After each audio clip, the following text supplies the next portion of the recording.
Hey everyone, today I'm going to be unboxing a US commemorative $5 gold coin, and I will also be discussing if stacking and collectability actually intersect or if they don't. So if that's something that you'd like to see, then please stay tuned.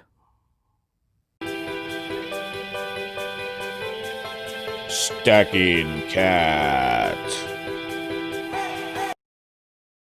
Hello YouTube, and welcome to the Stacking Kat channel, where I talk all things silver with a little bit of gold, and thank you so much for watching. I greatly do appreciate it.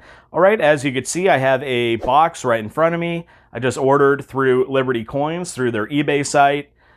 Really reputable dealer there on eBay. I've gone through them a couple of times before, and you want to earn some eBay bucks, really reasonably priced as well. So let's get right into this. Pretty standard tape job here, this little box.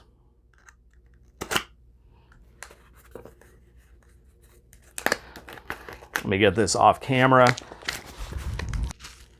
All right, so you see they wrapped it up pretty good, and we'll see exactly which modern commemorative I was able to go with. And it is the 2006 San Francisco earthquake centennial coin, and that's the old historic US Mint, the Granite Lady as they call it. I was lucky enough to go on a tour of this mint a few months ago. I did a little brief video on my experiences there. Really a great building, a lot of history to it. Of course, these modern commemoratives came out beginning, the gold ones at least, in 1984 with a US Olympic tribute for the Los Angeles Games, and that was a $10 gold piece, so roughly a half ounce of gold, a little bit less. Then in 1986, when the American Eagle series came out, the gold and silver, they came out with the commemorative series as well, but they were $5 gold pieces, gold coins.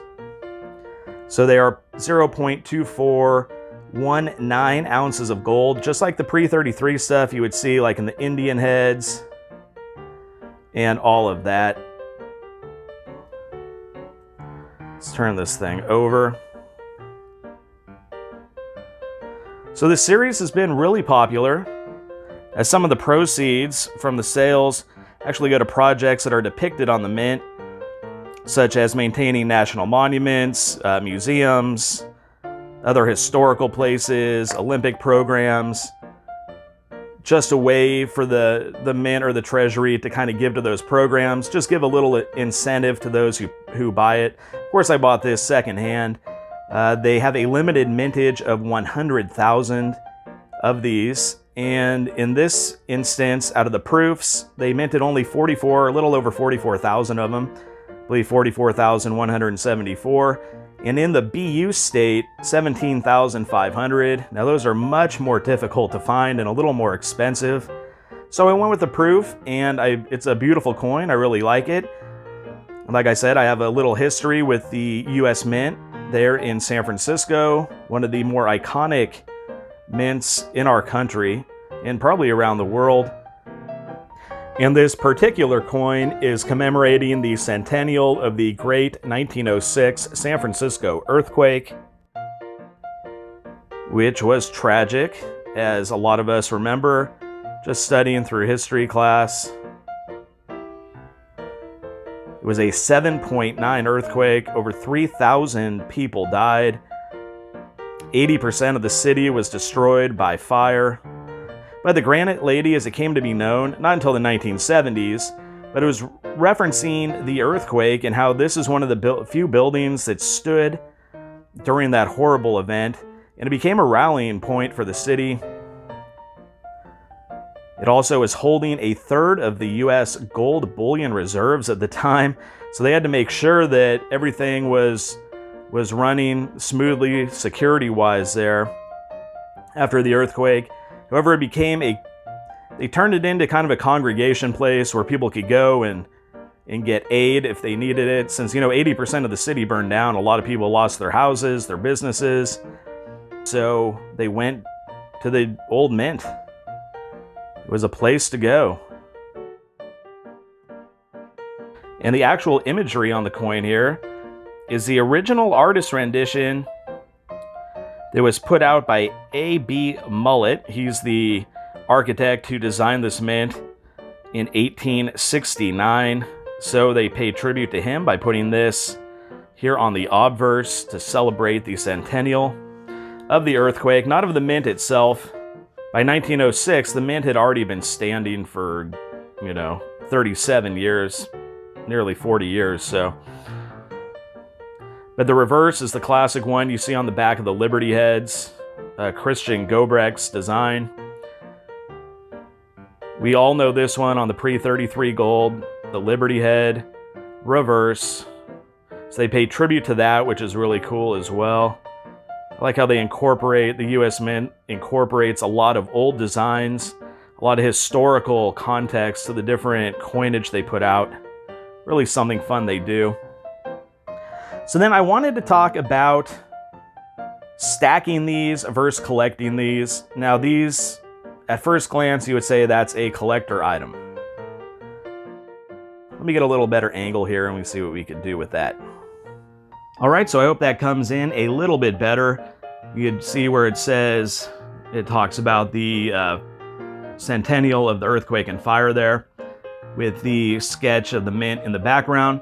And that's what it looks like when you're there. I'll throw a picture up here of when I was there back in February of this year, 2020. So it's still standing tall, standing proud. But I wanted to talk about the intersection of collecting and stacking because I know there's kind of a gray area. It's not like a fine line or anything where you can't do both. A lot of us do both. A lot of us stack and collect coins. That's just the nature of the business.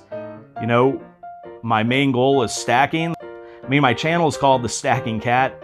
So I'm trying to preserve wealth, insure against inflation, use as a savings account, invest in real money. That's my goal with stacking. However, I do like coins, so I like to collect them as well. Now, this is one of the only coins I would say out there, or at least gold coins, that has that intersection. The pre-33 stuff you would think would as well, but I wanted to get into this specific coin, or this specific series, I should say, not just this 1906. When I bought this, I was able to get it at a lower price over spot than just a BU raw American Gold Eagle. Random year. It's more gold. I believe it was maybe $15 more relative to its gold weight. Of course, it's going to be more based on gold weight, since a quarter ounce American Gold Eagle is exactly that, a quarter ounce of gold. And like I mentioned earlier, this is a little bit less, 0.24. So you're losing that small amount of gold, but the price over spot was lower relative to the American Gold Eagle. But that's not the reason that I bought the coin. The subject matter is more of a personal connection with myself. I'm from the Bay Area.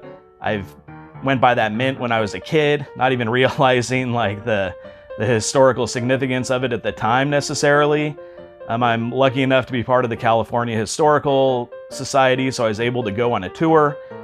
So I have, kind of that connection there. That's why I wanted to get this specific modern commemorative gold coin.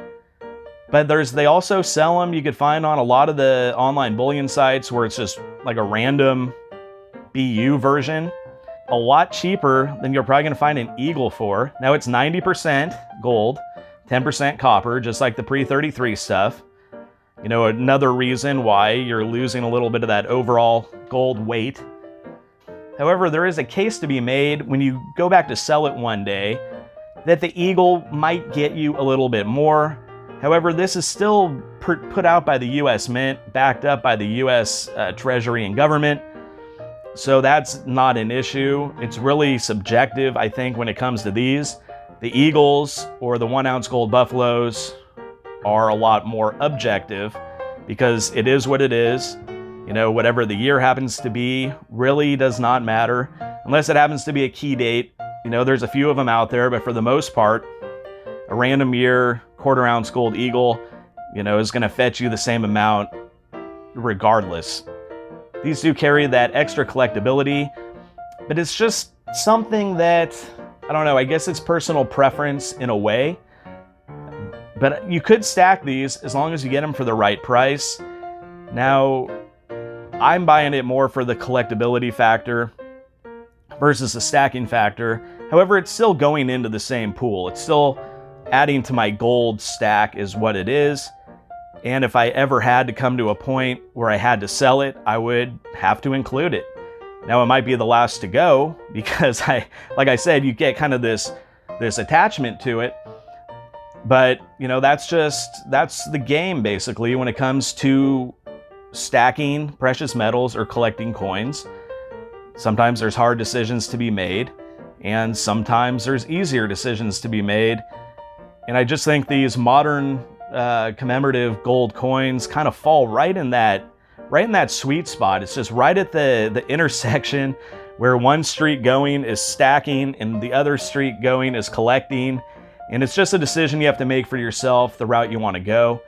Myself, I would recommend buying the quarter-ounce gold eagles or the circulated pre-33 Liberty or Indian heads, more as a means to stack. If you can find a good deal, if it's a subject matter that you kind of associate with and you feel good about, then by all means, go ahead and buy it. You know, it's your money, it's your stack, it's your collection.